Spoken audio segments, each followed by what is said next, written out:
Aloha. Quick little recap. So yes, the songs that we play out of the chords mostly stay within major and minors of the 7 diatonic chords.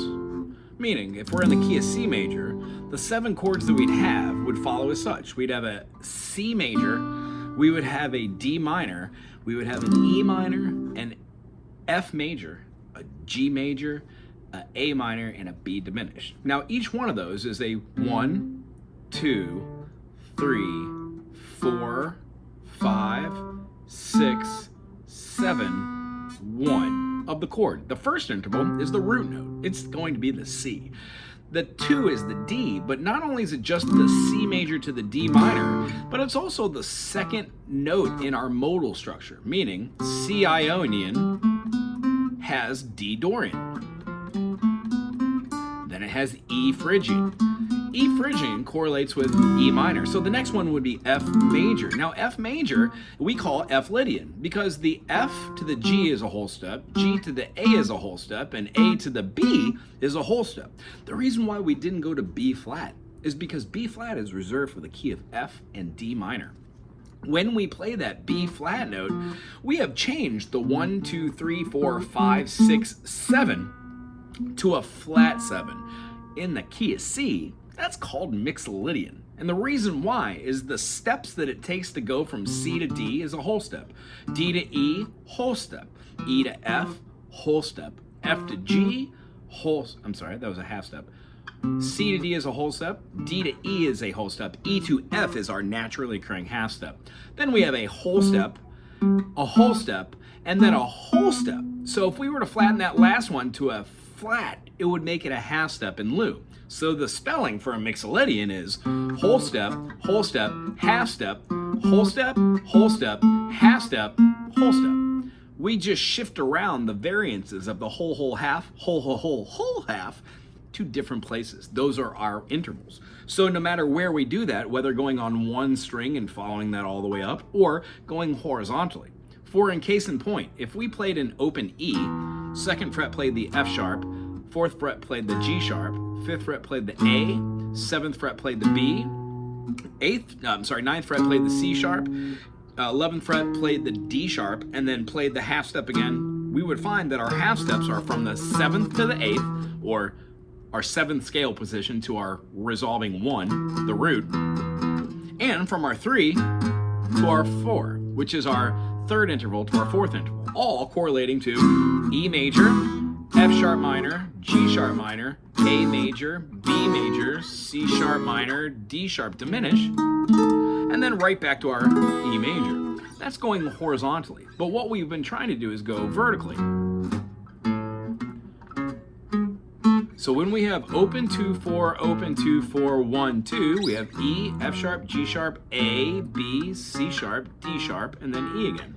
All those correlate to the same chords, but now we can play them down here. You don't necessarily have to play all of these the way that they were up and down the fret. Duh. So the concept that we're doing here is relating the two. If you could go up, then you could go horizontal. The notes we choose are from these 3 scales, so practice these 3 scales every day after your spider exercises. The purpose of the spider exercise is to be able to push down the note, move a finger independently by itself, and then not pull the fingers way out here in the stratosphere, but to keep them centrally located on the fretboard, whilst keeping the finger straight, elbow off the leg, and enough air in our belly to let our central processing unit do all this complicated thinking. And the idea is we just stack these ideas, we get a little bit more vocabulary, and you're doing fine. So play these every day after your spider exercises, and then we'll talk about at the end of this video how you can change up your spider exercises. The process under which we do this is to get your fingers strong, learn how to play downstrokes with your pick or just doing it with your thumb, and getting a note to come out, and then being able to go down as well, and keep our fingers somewhat centrally located, but the idea is sometimes you will want to go and pull through it, like songs like Frankenstein.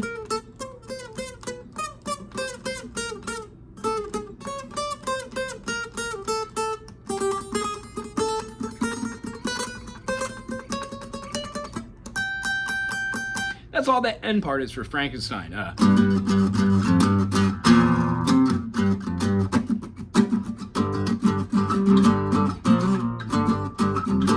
those are bar chords: G, F, G, B flat. And yeah, you already know all these chords. So all these songs that we're going to be listening to and playing in the future, or you have a great foundation to do these.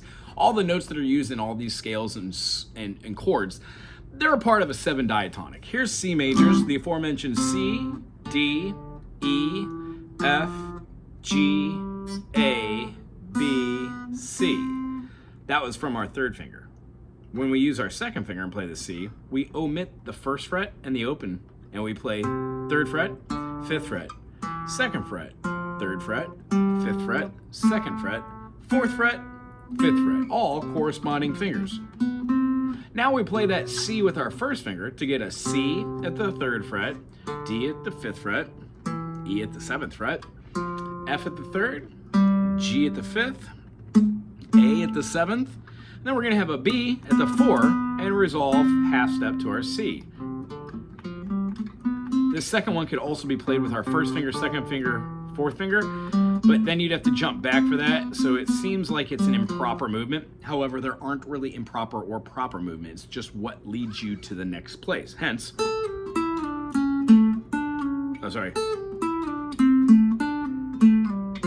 the 2 slides, da da da da da da da da da, bam, bam, bam, bam. Those are the 2 slides we do. They're both with the 3rd finger. And that's how we get from one place to the other. Quadrant 3, quadrant 2, quadrant 1. Ta-da. However, all the notes that are played in that solo, yes, they are out of that pentatonic. We just take these notes that are at the top part of the pentatonic, and they're actually being played at part of the C major pentatonic, because that's the relative minor, because that's a C major. So the notes that are being played out of there are part of the C major.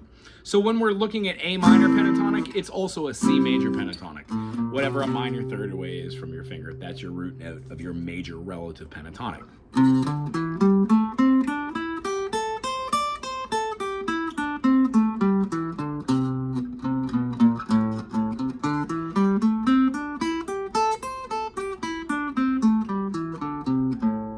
Cool. So with the scales, that fingering position, this fingering position, and then this fingering position, you have C major, and C major. All of those are what we use to play scales and notes. So in C major, no sharps, no flats. These are called 1, 2, 3, 4, 5, 6, 7, or do, re, mi, fa, sol, la, ti, do. When we alter any of those, like the one you know, the natural minor, we would have that in the last fingering, because that's what feels the best. So try and do the major scale utilizing the right finger. 1, 2, 3, 4, 5, 6, 7, 1. And when we play 7, know that this is our flat 7. When we play 6, know that that is our flat 6. And when we play the 3, know that that is our flat 3. So when we play 1, 2, 3, 4, 5, 6, 7, 1, even though they have the same names, they're not the major notes. They're a 1, 2, flat 3. 4, 5, flat 6, flat 7, and 1. That is called natural minor. No matter where you do this mode, that is the tonality that you're gonna get. The reason why all the notes that you're playing are part of the notes that are part of the scale.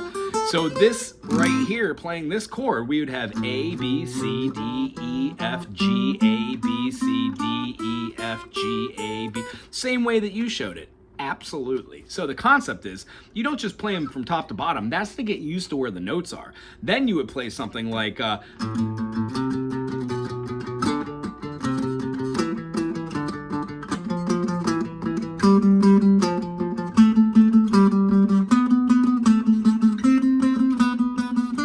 on and so forth. First note, third note, second note, fourth note, third note, fifth note, fourth note, sixth note. You would keep going on and on like that, back and forth. That's a 2-note variation, skipping a note going back. Another way to do that would be just like our spiders. You would go 1, do your pentatonic, and then go all the way back to it. So 1, flat 3, 4, 5, 5, flat 5, 4, flat 3, 2, flat 2, 1. Those are all the notes in between. 1, flat 2, 2, flat 3, 3, 4, flat 5, 5, flat 6, 6, flat 7, 7, 1. Yay. Those are all the different notes. They will correlate with your major or your minor. By sitting down with a piece of paper and writing out 1, 2, 3, 4, 5, 6, 7, you have a major Ionian mode. In C, we would have C, D, E, F, G, A, B, C. The same feeling starting at G would give us G, A, B, C, D, E, F sharp, G. So what we do is we learn what notes are in what scales, the 3 major scales. Do, re, mi, fa, sol, la, ti, do in C major is a C Ionian. However, if we play C major, starting from the 4th scale position, F, G, A, B, C, D, E, F, G, that raised 4th is a B. So if we did that same concept in the key of C, we would have C, D, E, F sharp, G, A, B, C. This C with an F sharp gives us a mode called C Lydian. C Lydian is the same thing as an F Ionian. The concept is it gives us, no, that's right. Yeah, C Lydian. There we go. And that would mean that it would be the 4th. So D, E, A, B, C, no. D, E, F, B, C, D, no. We would have A going to G, so G, A, B, C. In the key of G major, G, A, B, C, D, E, F sharp, G. If we play C and play a G major scale, C, D, E, F sharp, G, A, B, C, you will notice that C Lydian, 1, 2, 3, sharp 4, 5, 6, 7, 1, is contained naturally inside of G major. That's the takeaway. I hope that made sense. If it didn't, put a comment in the section or email me or text me and I'll explain in a little bit detail on another one. I'm going to send you a couple more videos that are going to correlate to some rhythm stuff. Check it out. Aloha.